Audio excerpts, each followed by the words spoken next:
You can see you got the daily, and my favorite indicator, the daily MACD just crossed green for the first time since, when was this? 412. And from 412, when it crossed green, you had a monumental 71% move. Alts ran to the moon. And so I am excited to see this happen again. Furthermore, beyond that, you have the 9-day moving average about to cross the 200. So you can see that that cross is a cross of momentum. So it's a lagging indicator, but it does tell you the potential future upside or downside. So you had a cross back here on 2.5. You traded in a bear trend or bear channel, and then you had a 50% drop. And so with the current setup of Ethereum USD, you have a nice shoulder trading, head, and then right shoulder.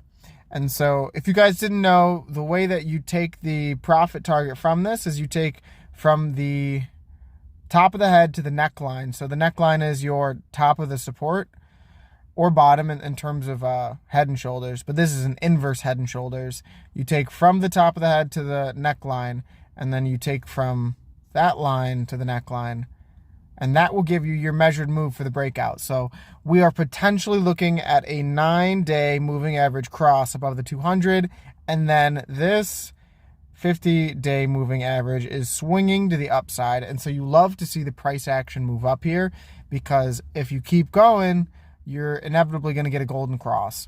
And so the last time you had a golden cross was right close to the top, and I don't love that, but let's maybe look for another good example. You had one indicating bullish momentum back in 11/22, and that is actually when a lot of the alts had their miniature alt season, right? You had a couple 100% move. Oops, that's a trend line. I'm silly. I'm a goofy goober. You had a 113% move up to $4,000. And so it's looking likely, although don't take this as financial advice because I'm just a stupid retail degenerate gambler. It's looking potentially likely that it's going to go up to $4,000 because that is the price target from this inverse head and shoulders pattern. And you are officially broken free from that neckline. So now you